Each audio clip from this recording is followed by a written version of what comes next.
Ladies and gentlemen, welcome to the Second City Training Center for the Stand Up One Grad Show. Please welcome to the stage your host, Joel Buxton!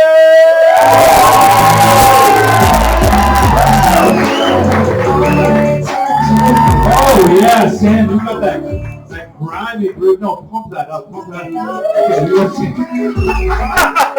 Should I twerk? Should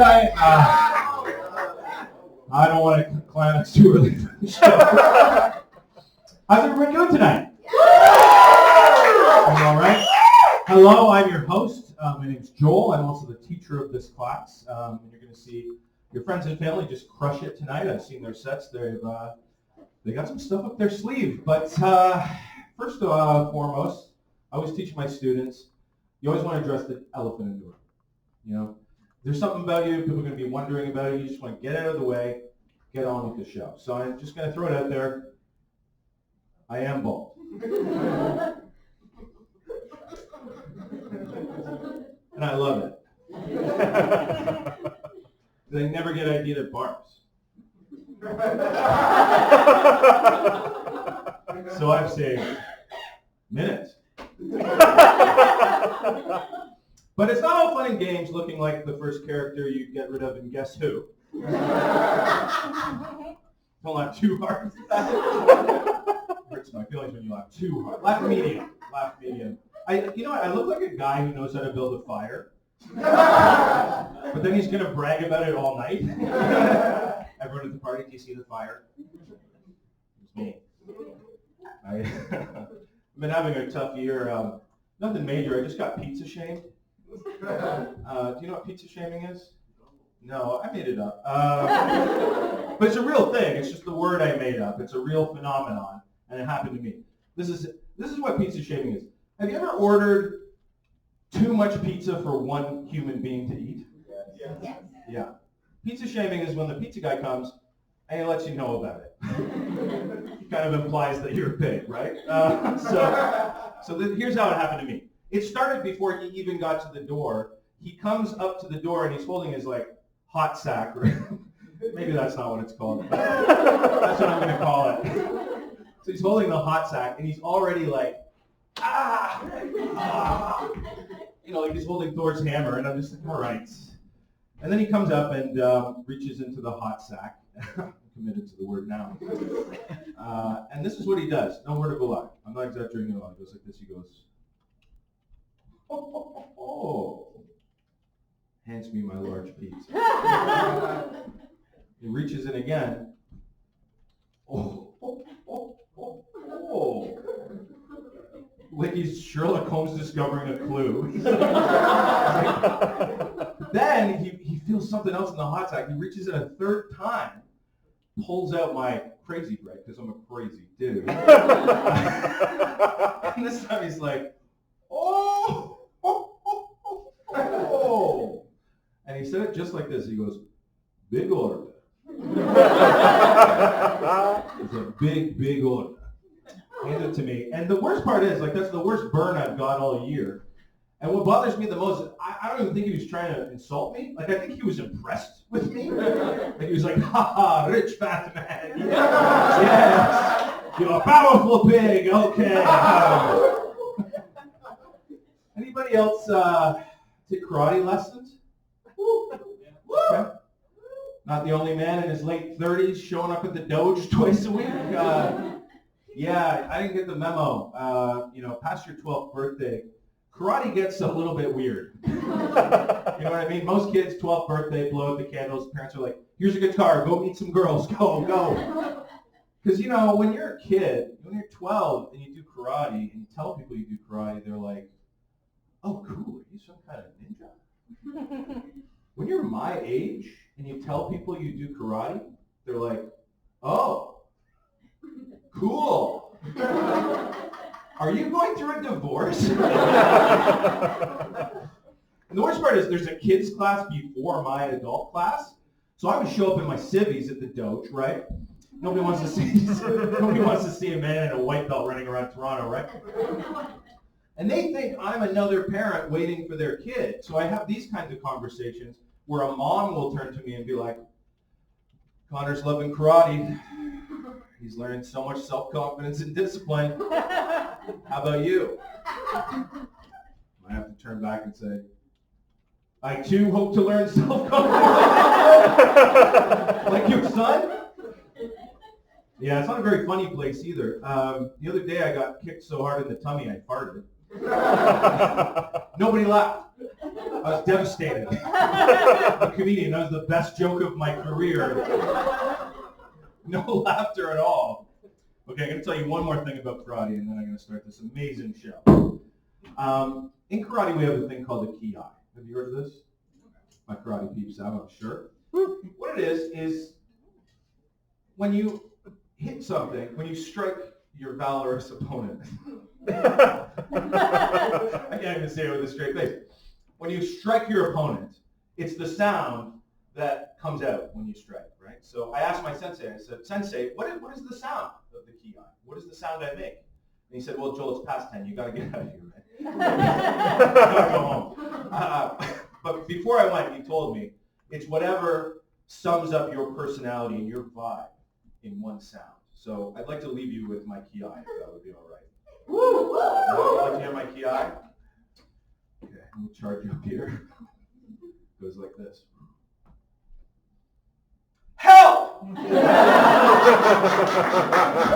you guys ready to start this show?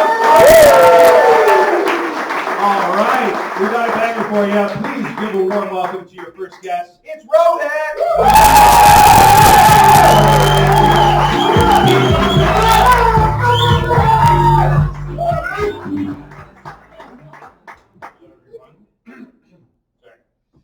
So this is new for all of us here tonight, so we do appreciate it if you take these notes. Appropriate. But I find as I'm getting older that I'm becoming more like my dad, which is just really pissed off at everything. I'm not quite, old man yells at cloud stage, but it's getting there. And so what I do is I try to, I sort of look out into the world and I see all the problems and I try to figure out who's to blame for this. And I think I figured it out. And it all comes down to the generations. And it's the boomers. The boomers are to blame for most of the world's problems. Capitalism, greed, environmental disregard, that's all boomers. But if we're going to look to solve these problems, we're going to have to look to the other generations. And you may look at me and think, hey, you're old. Aren't you a boomer? And the answer is no. Between the boomers and millennials are an often forgotten generation called Generation X. And we're usually overlooked in the battle of the generations because the boomers suck all the oxygen out of the along with the wealth. And so Generation X is, we were the first of the latchkey kids. We would come home alone after school to make ourselves dinner and just be bored on the couch until our parents came home to start drinking. COVID lockdown was a lot like our childhood. You merely adopted being bored on the couch. We were born into it. And so after us came the millennials. And I'm not going to slag on millennials too much, because they, I think, have had it the worst of all the generations. A, they were raised by boomers. And B, they grew up in the age of terrorism. Multiple recessions were looking for jobs, and then COVID hits right in the prime of their going to their friend's wedding age. And who is Ashley really if she can't be a bridesmaid for 5 plus? Sorry, Ashley. Hot girl summer has been canceled. But that's not the worst part. The worst part is they don't have any skills to survive. They were raised by the boomers who were the helicopter parents. Any slightest bit of friction or anything bump in the road, the parents would come in and solve it for them. So we have an entire generation of people wandering out there with no survival skills. Now, Gen X, we knew nobody was going to come save us. So we developed the skills to deal with the relentless disappointment that is life. It's one of the few skills that we have. Well, that and home ownership. But I think in terms of looking to who's going to save the world, I think we have to give up on millennials. They're too far gone. They're emotionally fit, but physically fit, but emotionally broken. Watching them go through life is like watching a baby trying to feed itself. Sure, some of the food gets in its mouth, but mostly they're just making a mess. But for millennials, they don't end up covered in food. They get covered in ill-advised tattoos. I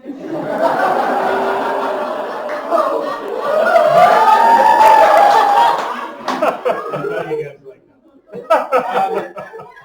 So if we're going to save the planet, I think we need to put all of our stock into Gen Z. They're the ones who are going to do this. But we need to go full Sarah Connor on them and train them for the upcoming revolution that's going to destroy capitalism. And the first skill that we need to teach them isn't how to unionize their workplace or how to seize the means of production or even how to build a pipe bomb. No, the first skill we need is how to survive when the vibes are off. My teenage daughter once walked into a room, looked around, turned around and walked out. And I'm like, what's wrong? She's like, the vibes in there were too judgy. And I'm like, yeah, it was a job interview. Get back in there. She's like, listen, I can't do that. And you know what? I shouldn't be looking for a job anyway, not while Mercury's in retrograde. And in one-on-one interactions, they're also useless. You know, they will never send a meal back if the waiter gets it wrong. And not because they don't want to be seen as complainers, just that social interactions make them nervous. So it's like, no, it's okay. I'm allergic to nuts, but I've got an EpiPen. It should work out. The one thing they do have going for them is that they will charge into a riot almost without hesitation to protect any marginalized group, which is great. But so we've got that going for them, but we still have a lot of work to do. So when we train them up properly, we can destroy capitalism, take down the patriarchy, and save the environment. I just hope when the revolution finally comes, though, it does not affect my property values.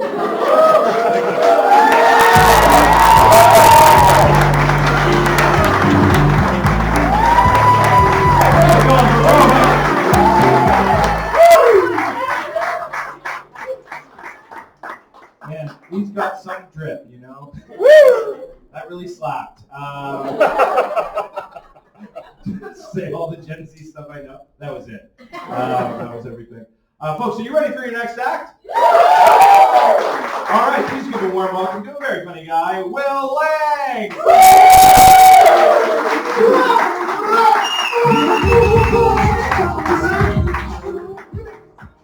What's up, y'all?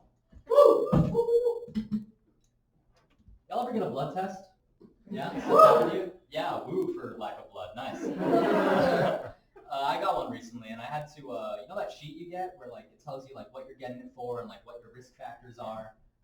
My doctor checked off for risk factors sex with women and intravenous drug use.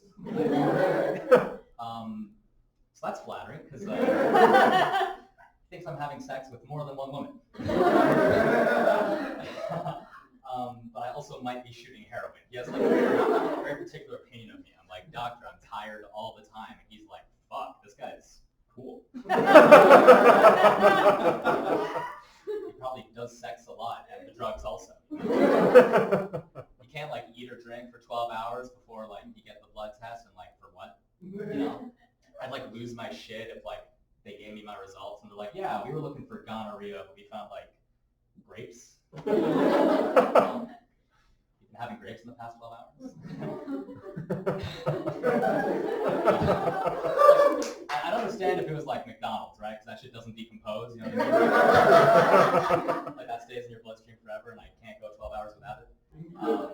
I come home, I'm like, babe, guess what? We don't have gonorrhea, but like we will die soon, you know? Sometimes they ask you for a little urine sample. Y'all love the urine sample? It's fun time. They always tell me, like, you just need a few drops, right? We don't need a lot, just a few drops. And I fill that shit to the brim. Each and every time. You know? Just like 12 hours ago, I'm like chugging bottles, just like waiting for my moment, you know? Because like, I want to give them some extra so I don't have to go back another time, you know? They're like, William, we need a urine sample. I'm like, you have it. You know, just check the back of the fridge.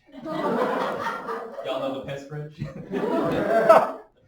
After you have your sample, you put it in the fridge. I like to slide it across the counter and maintain eye contact.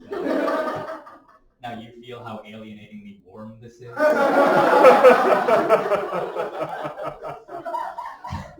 get your results back like in 2 days, and like there's nothing wrong with you. They're like, you're fine, and you're like, cool. Guess it's just my personality. I'm just a tired stomach ache type of motherfucker.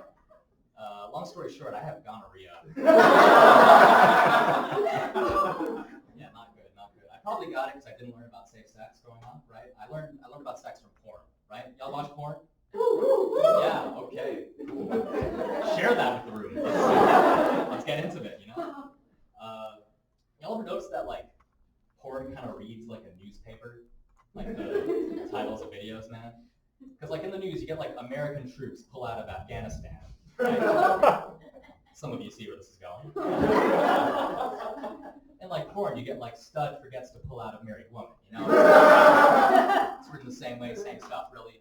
Swedish tech support rewarded for act of kindness, Swedish vendor rewarded with blowjob. And did I have to know he was Swedish? Like I couldn't get off unless I knew he had good health care or something. Like I'm at home like, fuck, he's probably bilingual too, that's so hot. Like they've got like genres like that on like porn websites, right? They've got like Italian, German, British, and like the all too vague European. Because ethnic ambiguity is hot for some of us. People are at home like watching strictly European porn, like, man, she might be part of the EU, and that's so hot probably. Like, you know, it's white people doing that too, because we like to watch and we're like, yeah, but where are they from? It's strictly a white people thing. Porn's gotten complicated too, right? 10 years ago, it was just like 2 people have sex in a location. That's it, right? Nowadays, it's like woman humiliates man in sex fight, which is the worst news I've read in a long time. Because what is sex fight? Do I want sex fight? Do I want to do sex fight? Sex fighting? I don't know how to talk about it. But I watched it, and sucker punch doesn't mean what we think. Thank God he was Swedish. He needed good health care. Anyway, I'm clearly know a lot about porn because I'm lonely. So if any of you are down with gonorrhea, thank you.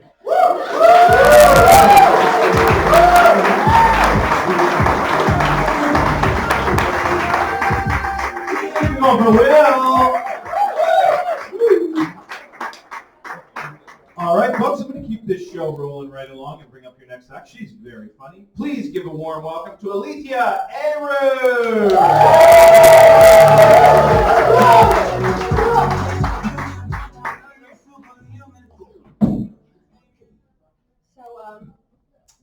I was scammed. I thought by books, by movies, by TV, because I thought that romance was real. All I wanted was to get pulled up on stage to do karaoke with a hot stranger on New Year's Eve. Instead, I get, hey shorty, in the Eden Center food court. I just wanted a guy to ask me about my dreams of being a bookstore owner / baker / journalist. And for it to become, like a whole like enemies to lovers thing. But in real life, if someone's on enemy level with me, it's probably because they're a predator. I don't know, I thought I could at least pull, like a Bella Swan, like a little angsty love triangle. But any given man in this city is craving at least a tridecagon with the DMs he's sliding in. Yeah.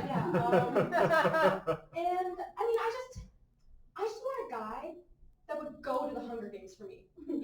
Like Katniss and Peeta, they gave Ride or Die. They gave Bonnie and Clyde. They gave I would murder for you. And I just don't think that's unreasonable, Instead, my Hunger Games is Saturday night on King Street West. Hello to Lavelle, where I am prime bait for hey, let me guess your race. And if I say no, they'll say, oh, you're ugly anyway.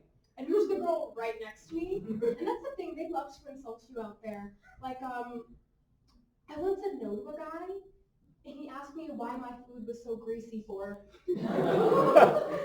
So, I mean, be careful what you wish for, because I wanted damsel in distress, and I got it. Speaking of distress, I'm Indo-Guyanese Canadian, and being Indo-Guyanese Canadian is a lot like Justin Trudeau's new haircut. It's crisis, yeah. People just never seem to get it, and you know what? Neither do I.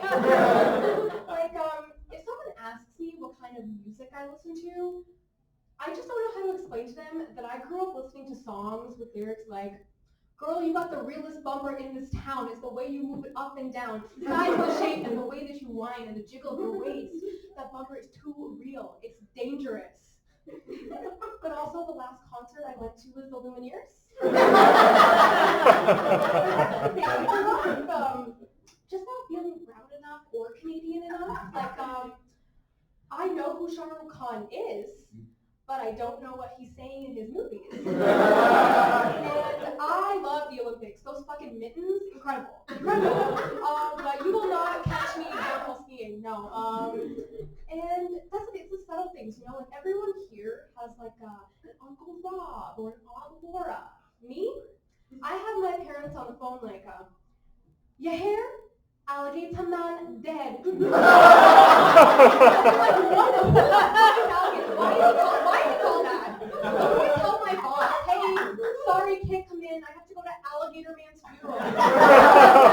Don't worry, I get to see my Uncle Fisheye and my cousin Chickenfoot there. So I may be pretty culturally confused, but I did learn how to cuss. So thank you very much. Your asshole mother skunks. Good night.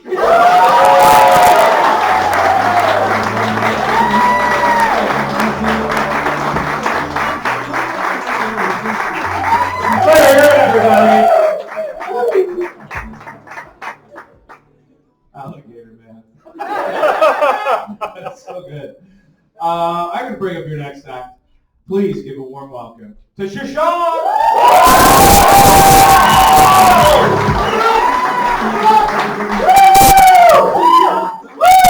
I got laid!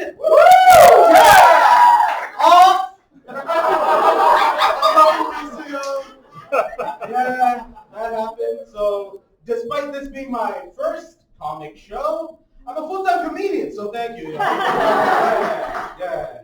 Getting laid off is a weird experience. Just like that first week is actually incredible. It feels like a vacation, you know? It's a complete surprise. You get to spend your day playing video games, waking up late, smoking weed, masturbating. It's wonderful. Yeah, woo, exactly. Yeah, watch some of that Swedish porn. And honestly, I did that shit while I was working, but it hits different when you're not committing time to that. Man, and then like once you get laid off, like it feels like that vacation's ended. You know, when the vacation's ending, you start getting stressed. Like 3 weeks into the vacation, you start worrying about things after. Normally it's like work, but once you've been laid off, it's more about not going homeless. Yeah, and the process of finding out I was getting laid off was also really bizarre because my boss kind of hit me with that message, that standard line, "Hey, can you talk?" Oh. Right, exactly. All my shitty relationships just started flying through my head, and I started thinking about all the standard excuses I should give her. Hey baby, I'm sorry. I'll work harder from now on. I'll start listening to you more. I'll stop masturbating in the middle of the day at the office. But no, and then like she wasn't having it, so she got the message of finding out I'm getting laid off, and then there's that wait between getting the message and waiting for the meeting. It's so fucking tense. That's what I imagine being on death row to be like, because I'm sitting in my jail cell, my desk, waiting for the meeting to come, and I'm guided to the electric chair, a Zoom room.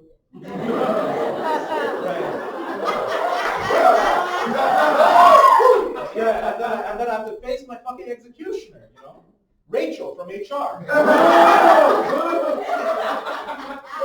And, you know, she gives me her speech, and she gives me that look, you know, like, who cares? Fuck off. And then she gives you her final words and asks me if I have anything left to say, and I tell her, tell my mom I need to get back on her healthcare plan. And then bam! That's it. I'm off the company Slack. Yeah, no more bring, you know, just, it's honestly a sweet fucking relief. Like that. But man, honestly, like I worked in tech. I know, shocker, right? Brown dude in tech. It's like a white chick who teaches a yoga class. Neither of us started the industry, but god damn it if we don't run it now. Yeah. Brown folks, Indian folks like me, what we did to tech, we took it over slowly and methodically. We did to tech what the British did to India. That's right, reverse colonialism, am I right? Yeah. Tech is also such a weird term. Because like, you know, 60 years ago, we were like tech, building spaceships, building robots. And now it's building apps. Just like fucking just sitting down scrolling videos until your mind just like melts out of your ears. Or what, buying JPEGs for a made up fucking currency? What the fuck is crypto, guys? Man, or it's all about like making sure this you know, poor immigrant man can deliver McDonald's right to your doorstep. I obviously kind of like that one. Tip your delivery guys, 25%. Come on. Man. But yeah, tech is like I think at some point we as a human race kind of decided that it was just more important instead of like exploring the unknown. We should just give everyone chronic ADHD and depression, right? Yeah. But that shit pays well, so if anyone's hiring, I'll be handing out my resumes at the end of the show. Thank you!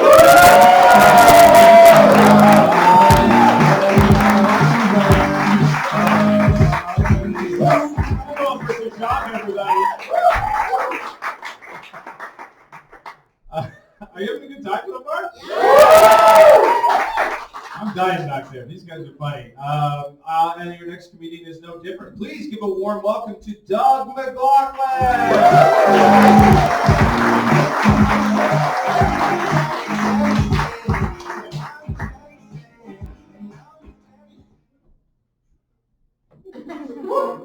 Okay, let's get started with the obvious. Obviously, I'm older. So I could be their grandfather. Really? I could be their grandfather. I've now entered a visible minority known as ageism. Not a lot of negatives with it. Like I'm not going to be harassed for driving while black or asked if I still live in a teepee. But I'm still subject to being called names. Fogey, geezer, old fart, old poop, old timer, Kaiser, curmudgeon, pappy. It's just call me any of them, and I'll bite your head off. No, really, no. The one thing you can't call me is sir, because I haven't been knighted, and you are not my servant. One of the things you do get with age is courtesy. Still around. People at TTC often offer me their seat, which is nice. But the sign says you're the elder. Now, I'm old, but I'm not in my dotage. Nevertheless, I do accept because that is nice. And I'm also old enough that I've actually dined at restaurants that do not have kale, quinoa, or arugula on the menu. My phone was attached to the wall. I walked up to the TV set to change the channel. I was able to afford a vinyl record. Met people in parks because there were no malls and voted for politicians that had policies. Now, for some of you, I wonder what era of your life might be the most nostalgic for you. I've noticed a lot of you are pretty young, so I figure potty training may be a fun one. For me, it was the 60s and my hippie days.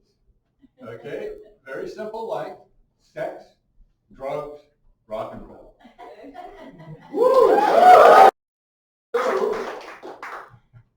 Nonetheless, I'm technically a baby boomer, as we know from Rohit. Maybe we have something to be accountable. We were arrogant, we were young and we were foolish, but we were right. And we had the best music. As well, age moved into retirement. Now retirement is a lot like an old-fashioned cocktail. You take the sweet and the bitter of your life, muddle them together, and then have a shot of bullet bourbon to put it all in perspective. And a large ice cube to make sure it doesn't dilute too fast. As retirement moved on, you needed hobbies. Running, outdoors, exercise, not much equipment. I got to be very good at it. And well, I actually got so good I was entering races and winning them. When I would win, it was kind of a cheat because I was always the first one out the door. I went into chess for a little mental exercise, but, well, geez, 64 squares, things running all over the place. God knows how, what do they call it, guy, the knight, how who can understand how he moves? So I just moved on. Photography, just your little camera, there you go. You don't need one of those bazooka lenses. And then with that, it opens up all kinds of possibilities, the whole world around you. Although I just stayed in my neighborhood. Well, actually, my neighbor's windows.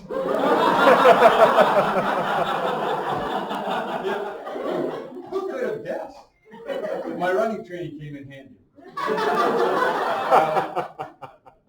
What we'll do, I'll just kind of finish off here. Well, what's a word of advice? Moisturize. The only way to keep the wrinkles at bay. Use the good stuff. That cheap stuff, you'll have a shiny forehead, everybody will be squinting at you, or maybe bugs will stick at you. But nonetheless, we will finish with another cocktail. A skinny margarita. Now what we're going to do, of course, the base of tequila, reposado, because of course we're all aging.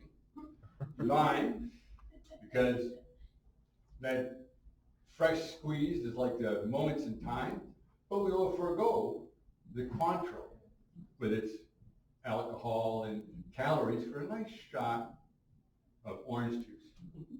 It's the perfect way to end a day or a life. So enjoy. The salted rim is optional. Keep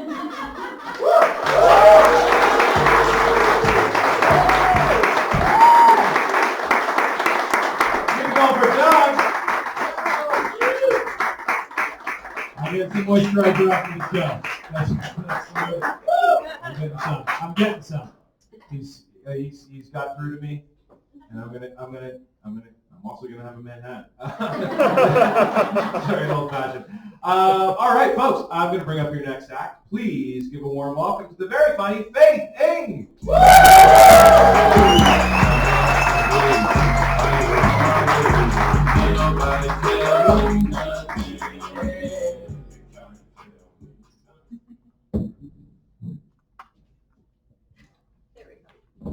Hello, everybody. So, just a little bit about me. I was born right before the 2000s, which is probably a big shocker to you all. I look like I was born after the year 2012, and I'm young enough to watch Paw Patrol on an iPad. But actually, I'm on the cusp of being a millennial and a Gen Z.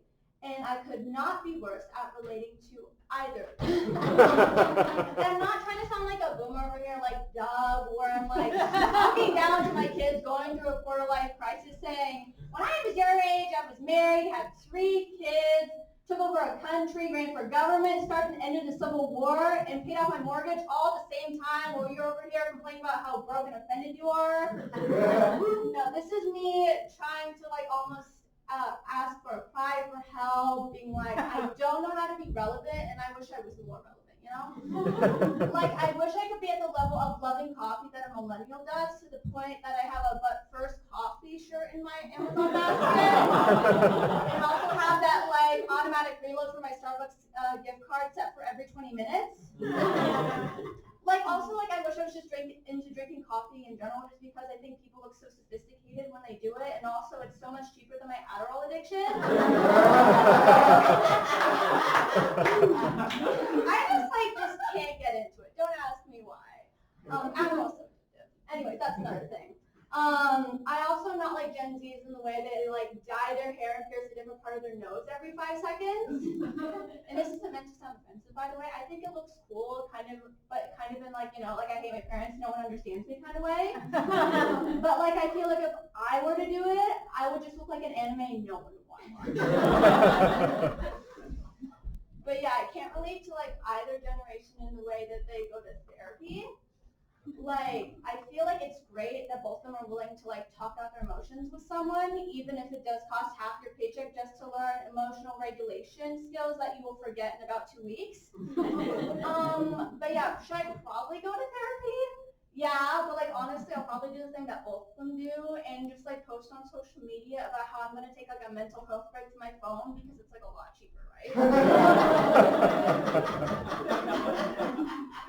But yeah, another thing about me is I'm very socially awkward, but like not in that like endearing rom-com girl kind of way, You guys know what I'm talking about, like the 2000s like white girl who has like that little dweeby like tech friend, and then has like that 5-minute like makeover montage where like the only difference is their hair is straight, and they like end up prom queen at the end, but it's only because their like boyfriend's hot, Like that. Yeah, I'm not like socially awkward like those girls. I'm more like socially awkward in the way that I'm just like weirdly blunt and like overshare. And by the way, when I say weirdly blunt, I don't mean in the like an offensive redneck Facebook post kind of way. Just a heads up. No, it's more like in the way of like, I just don't realize what I'm saying is like so really unnecessary. Like I feel like no one needs to know that one time I left grapes in my room for so long they turned into raisins. Or like the reasons I've been having digestive issues lately, which FYI is because I have IBS and I had avocados recently. But like, I mean, sometimes I feel like it's worth sharing, And like I probably should get the hint that I should watch what I say just based off the fact that I get strange looks all the time, and at my work, I work at a serving job, and my boss told me to stop talking to customers because I'll get bad tips.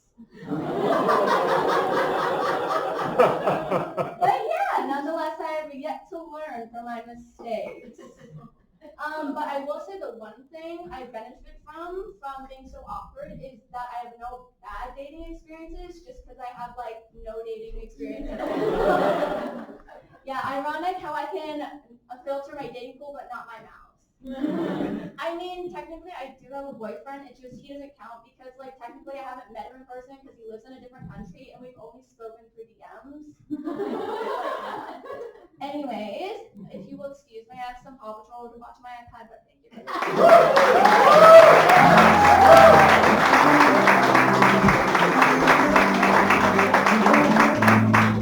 Give it going for Faith, everybody.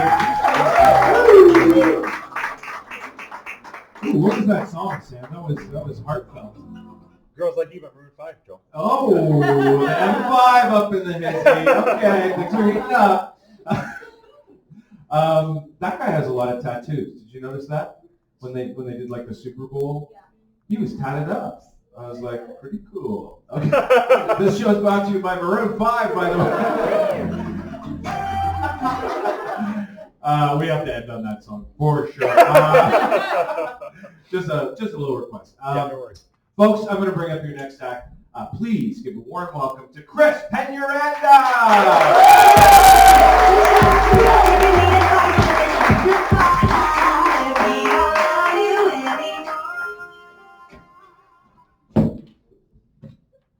They made me wear pants tonight.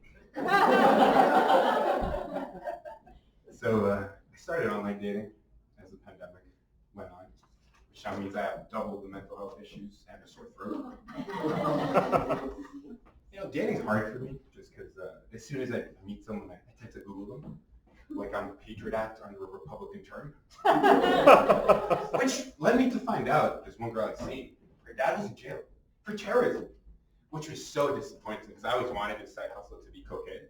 Because, I wanted to be in the family business. I'm Bolivian, and I thought I'd be a great director of marketing and operations. thing is, what concerned me the most was not that that was her family's history, but there was an FBI agent listening and reading her texts.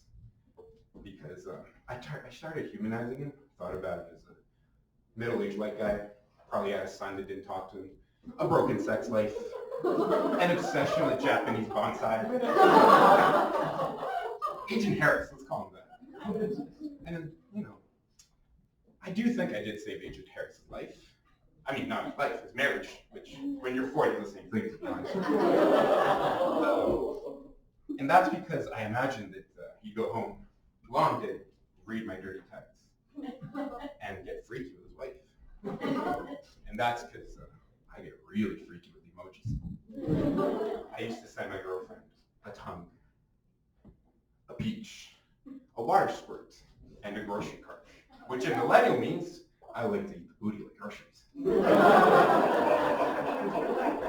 Years later, I think about Agent Harris all the time, especially when I fly, because I'm now on a list. And this TSA likes to go tongue, peach, water squirt, shopping cart on my ass now. I'm telling you, dating's hard for me.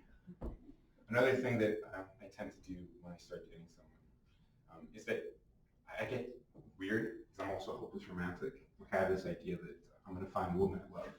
We're going to drop everything, drop materialism, capitalism, everything. We're going to move to the highlands of Argentina, a little town outside of Bariloche. We're going to start a little cow farm. We're going to raise these cows. They're called Holstein Welsh cows. I told my therapist about it. She says I suffer from grand delusions of pasture, which is comorbid with delusions of owning property dry. See, the thing with me and dating at all is that I tend to listen to very romantic music. Soul, the 80s, maybe a little 70s, 80s, Marvin Gaye, Teddy Pendergrass, the kind of stuff you make love to. And I've also been curious about my heritage, because I was feeling like a seven-layer bean dip, cold and distant from my culture. So I've been reading about colonialism. And the thing is, my brain is such a mashup of things after the pandemic that when I date, I've developed a style of being a conquistador Marvin Gaye. Sometimes has good things to it. Like, I went out with this girl. She's like, "Can we do missionary?" And I went, "Yes, woman. Look at me. Where shall I send the Catholic Church?"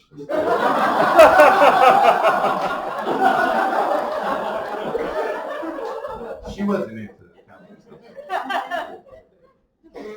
And now, after the pandemic, my dating was great, because a lot of people during the pandemic were into taking disease to unprepared Latin American countries. I'm looking at you Canadian politicians. And the ones on Zoom with the fake backgrounds. Another thing I realized is that after my dates, I've been collecting things from my dates, like silver, gold, their culture. And I get phone calls once in a while. "Can I have my culture back? Can I have my silver and gold?" And I go, my love is eternal. But the things you cannot have it back, because it is King Felipe of Spain. He owns those things. And I say, in 100 years, because my love is so strong, you can see it in my museum. So remember, my friends, if it is missing, it was probably the Spanish. Let's get it on.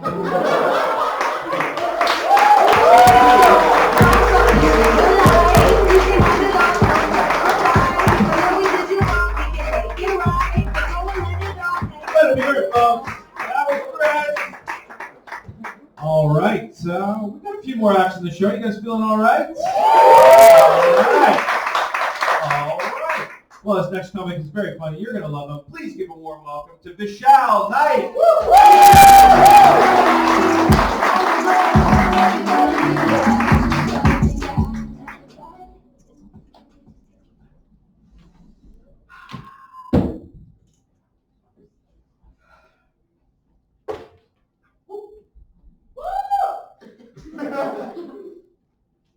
When I was a kid,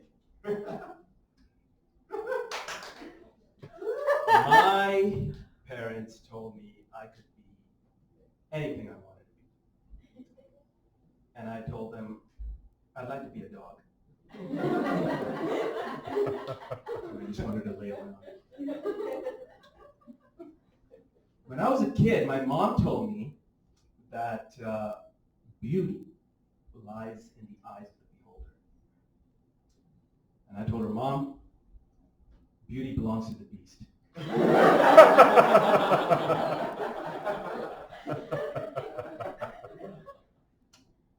When I was a kid, I had a hard time memorizing the alphabets. I could only memorize 25 of them. I didn't know why.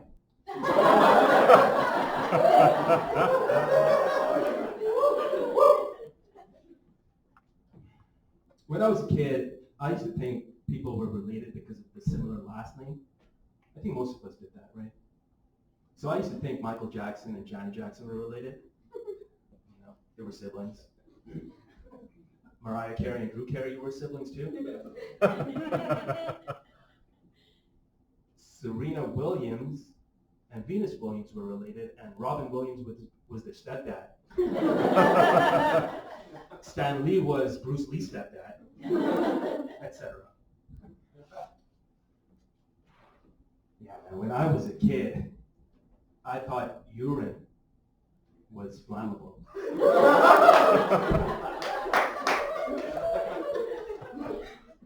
Long story short, I ended up burning my penis.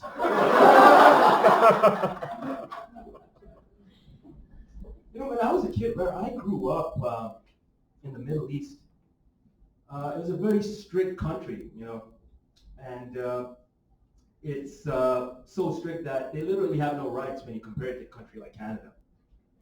They're so strict, I mean, yeah, like in school there, if when the teacher walks inside the class, you got to get up as a student and wish the teacher good morning, bow down a little, and then the teacher says, okay, you can sit down now, and then we sit down. On my first day of school here at junior high, when the teacher walked in, I stood up from my seat and wished the teacher, good morning, Mrs. Gabriel. And the students were looking at me going, what's wrong with this fool? And I'm looking at them going, what's wrong with these fools? And Mrs. Gabriel's looking at me going, what's wrong with this fool? You know, yeah, man, when I was a kid, we had no sex ed curriculum. My first time I came across a sex act was watching Mel Gibson in Lethal Weapon 3. You know, it was like, what's going on here? And then I looked down and I'm like, what's going on here? Yeah, man, when I was a kid, I, you know, was very politically correct, very PC, as they would say. I like being PC, but now that I'm older, I like MacBooks. You know, when I was a kid, I wanted to join the Fight Club after watching the movie Fight Club. Long story short, I've ended up joining the Fart Club with my mom at home. And we're just passing gas all day long. And when I was a kid, I was very superstitious. Some would say I was superstitious. But I'm not as superstitious anymore, although I am terrified of elevators and I'm taking steps to avoid them. I'm kidding. I'm actually terrified of stairs because they're always up to something.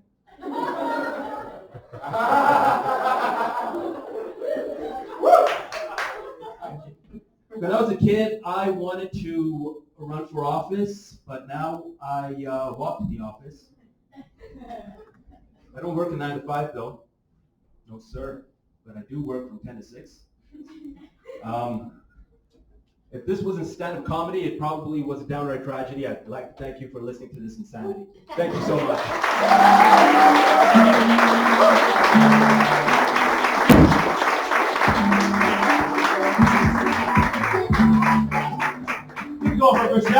everybody.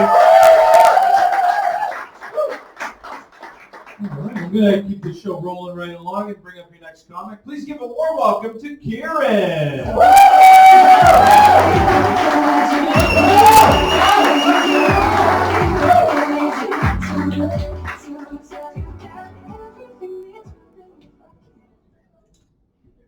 Good evening, folks. Welcome to the show. I'm glad you could make it. It is wonderful to be here. You know what? It's wonderful to be here. It is actually really nice to be here. I might. Wonderful to be here. You see, folks, I'm a first-time comedian. It's my first time ever performing in front of a crowd. And I can't believe how well it's going. I'm crushing it. And I haven't even done my happy feet bit. I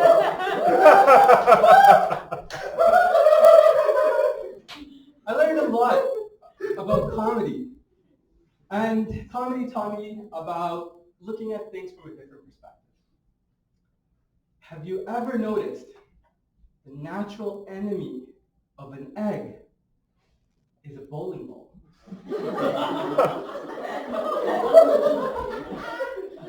Stop. It makes me wonder, what is the natural enemy of a marble, blue marble, with 10,000 things in it? You know, if you want to see, you have to open your eyes. Here's something you don't see every day.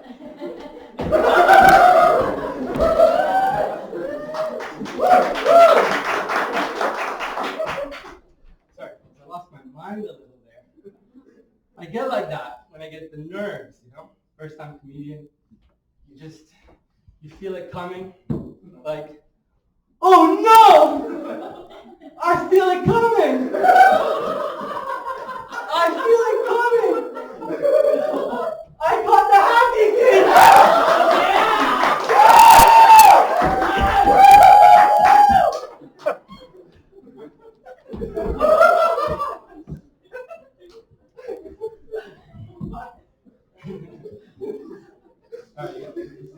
Okay, what's next?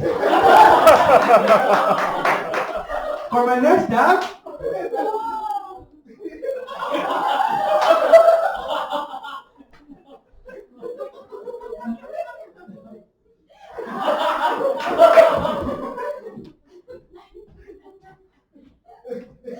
I know what you're thinking. Oh, I bet he can juggle. Well, I have an important philosophy about juggling. It doesn't matter how many.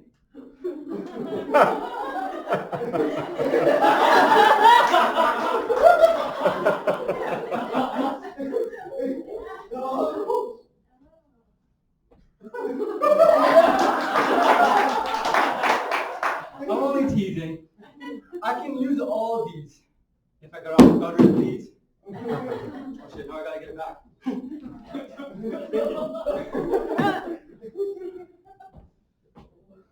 You are at a Second City show, folks. What did you expect? The professional juggling show is at First City.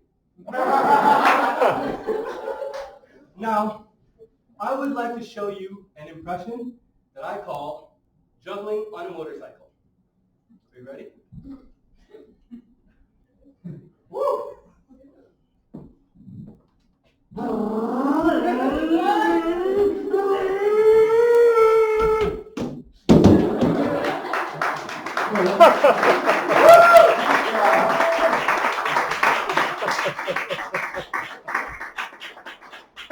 That was stupid. But so far, it's what we like the best.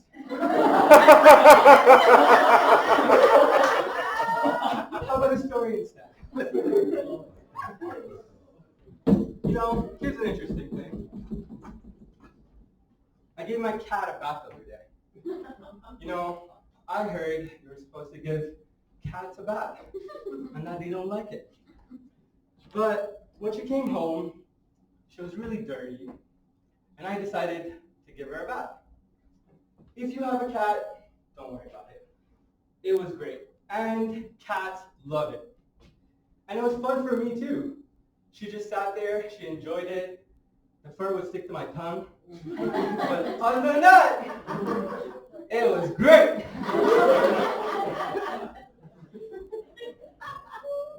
Comedy, you know?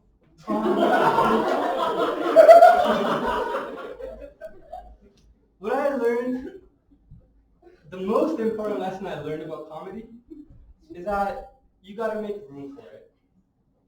And in life, as a comedian, you gotta be ready for anything.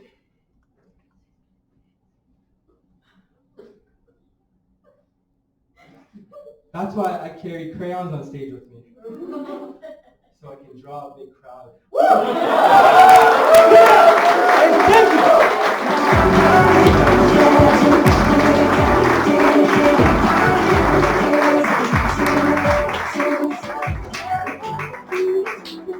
Give it up for Kieran, everybody. I don't specifically teach prop comedy, but he found it. Folks, we just have a couple more acts for you. You feeling good? You feeling happy? Got a happy feet? All right. Please give a warm welcome to a very funny lady. It's Rose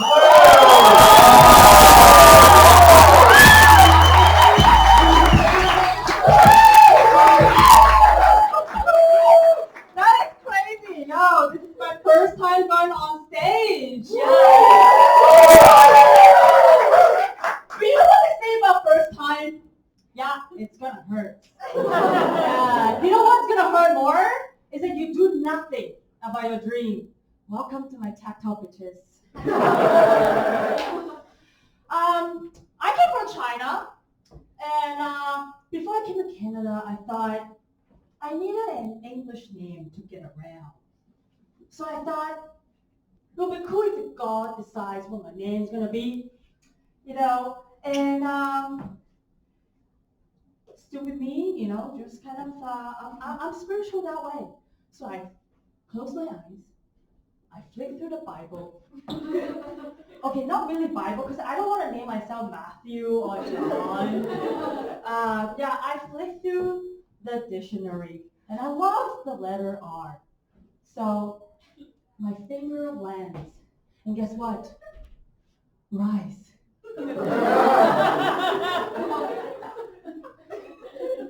God's kind of racist, huh? Yeah. And the second time when I do the same thing, this time it lands at Rose. Yeah, I know. Rose. Beautiful name.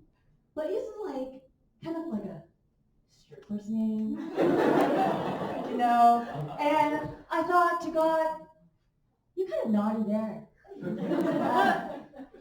If that's a life you want for me, let me get ready for stage. Why do you think I'm here, bitches?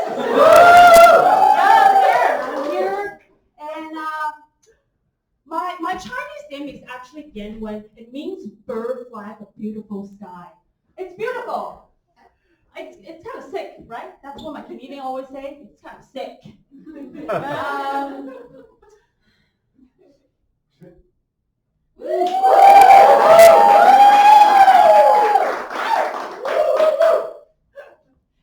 You see, my parents have high hopes for me. They want me to go places. You know, they want me to be free and happy, but by their definition of happiness is that I should be getting married and popping babies. 5 years ago. Yeah, I'm 30 now, and the only thing I'm popping, my boyfriend's pimple on his ass. On his ass!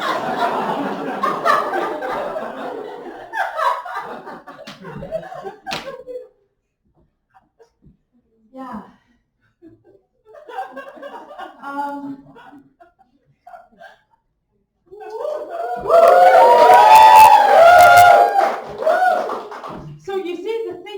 like, I forgot my lines, but that's okay. You know, y'all just paid for this already. So. It's okay. It's okay. You know, I spent like 3 days memorizing this shit. And I just can't believe. I'm so sorry, guys. Do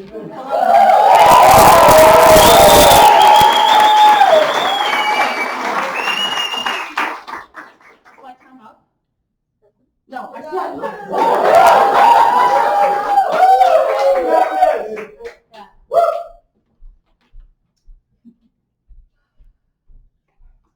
You see, the thing is, my parents had high hopes for me, and I'm supposed to do that, and you see, the thing with family is that they like to get into your business, you know, and the only way to solve that is that you have to have set a boundary for yourself, okay, to stop the chaos and the drama. And the biggest person who don't give a fuck about boundaries is my sister, and I'm not supposed to talk about her right now. And she literally don't give a fuck because she has some strange ass total routine with her husband. And I am so embarrassed right now.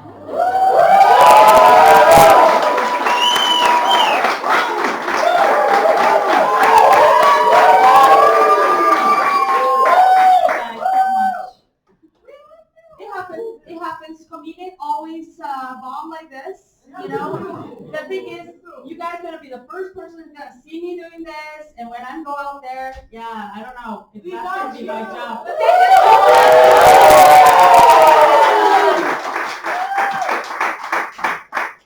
thing is, my sister has 0 fucks about boundaries, okay, and I don't judge her. I really don't. The thing is. Fuck.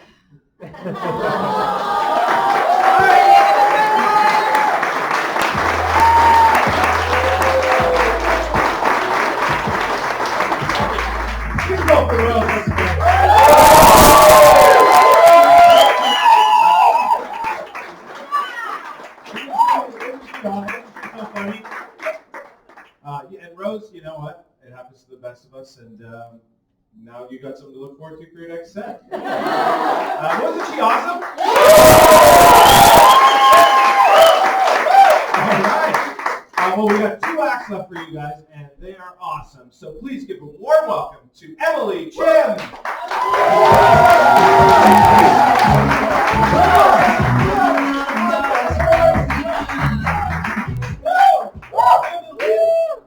Well, give it up for Rose. Everyone's having a good night so far, yeah? You guys kind of have to say that. It's all you can say now, right? So who here in the audience is single? Yeah? Okay. Was that fake? Like, was it just me? It's fine. You can just tell me it's me. It's fine. Okay? My mom tells me all the time. You guys just made it worse because, like, being 26-year-old and single, that's my bet. And, like, it's really bad right now. So being 26 and single, yeah, fucking sucks because like no one can relate with me. Okay. The other day, I was walking home from the gym. That's my workout, by the way. I don't actually like. I walk from my house to the gym and back. I don't actually go outside. I would, but like, look at me, like. They'd be so fucking intimidated. You know what I mean? I wouldn't want to do that to them. I'm humble. So yeah, I was walking from the gym, and this guy was walking so closely behind me. Fuck. Every step I took, he took a step. Every time I stopped, he stopped. And at this point, 2 thoughts are going through my head. Okay. 1, fuck. Getting fucking kidnapped. 2, I wonder if he's cute. So I book it home. I booked it home, okay? I booked it home, And I was like, my mom's like, what the fuck is going on? Are you okay? I'm like, no, I just got followed home. I almost got kidnapped. And she's like, oh my God. I'm gonna look next time, okay, honey? This bitch really went from, like, you can only date doctors and lawyers to, honestly, like, honey, does having two eyes really matter? Like, yes, it matters. Like, look at me, okay? See, when I was like 22 and single, I was hot shit, okay? I really was. I had choices. I could afford standards.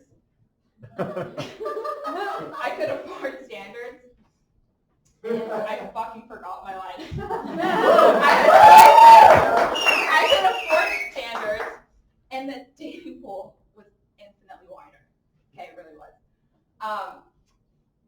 The only thing wide I'm calling for me now are my hips.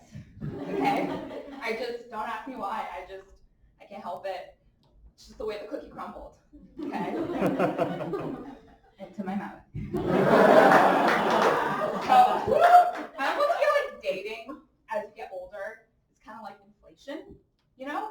It's kind of like as each year goes on, like you can afford less and less. So for my 26th birthday this year, I gave up on hair. Like, in this economy, I just can't afford men with hair anymore. You know, it's just not in the budget. But it's fine. It's fine. I'm resilient. Look at me. I got this. Like, I adjust. I adapt. And there's nothing wrong with being bald, okay? I feel like as I go on, bald men can be hot, okay? They can be fucking hot. The problem is when they don't accept that they're balding, and then they start growing out hair wherever they still can, just almost like proof point, I can still grow hair. This guy I was with, God bless me.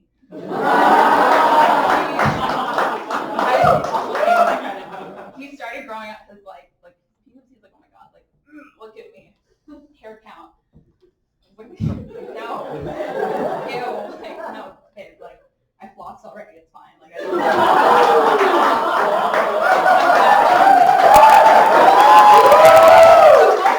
Okay, but do me a favor, own your shit.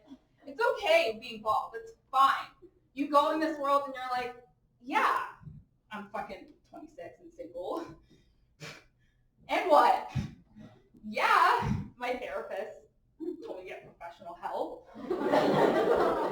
And what, right? Yeah, my mom would rather see me kidnapped by a man than to not have a man at all. And what? What are you gonna do, date me?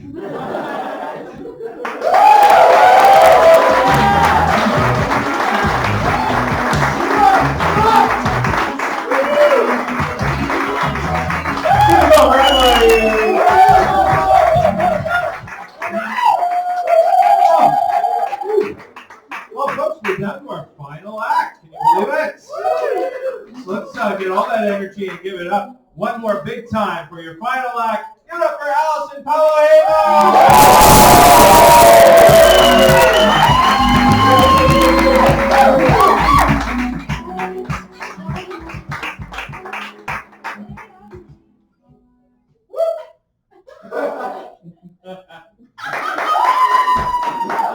So, we've seen some weird shit tonight. That is how my boyfriend comes home when he's had a few too many. But he's super easily embarrassed, so I'm not going to point him out. I will, however, get him to stand, so Marius, please. You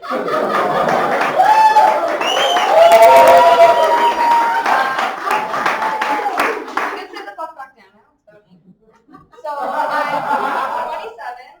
I didn't consider myself old until I met some early 20-year-olds who, after finding out my age, said, oh, it's okay. You still look young.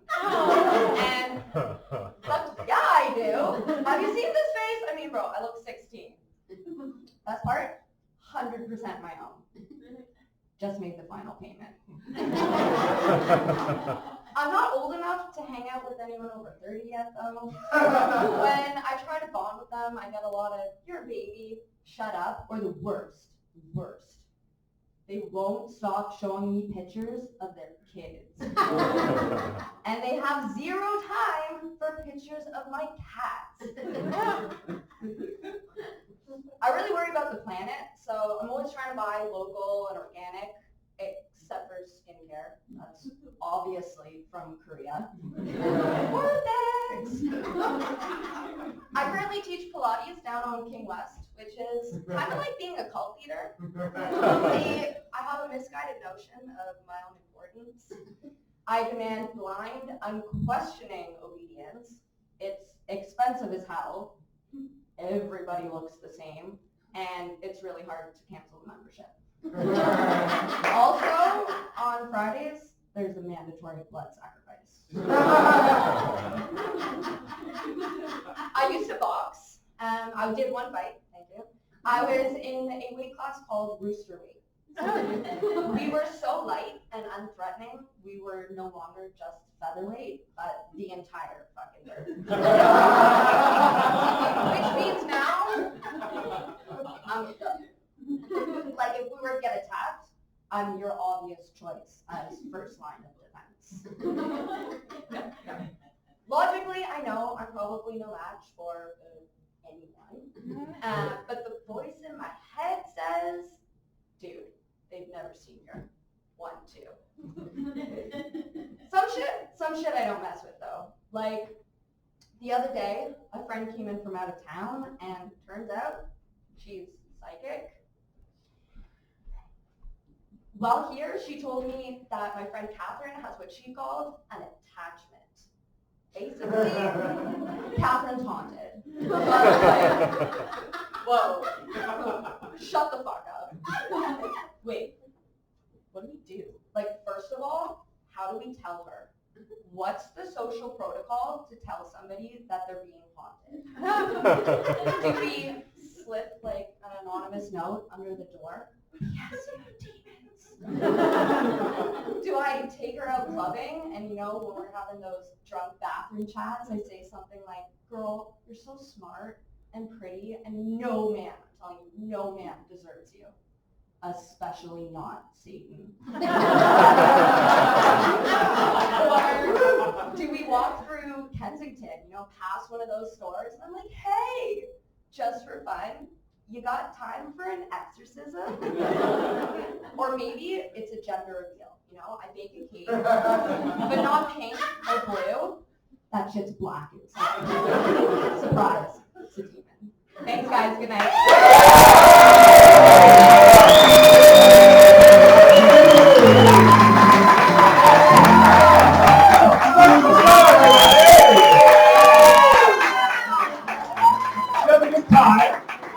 Yeah. Well, give it up for all the acts in the show. Wasn't it awesome? Yeah. Give it up for Sam in the booth.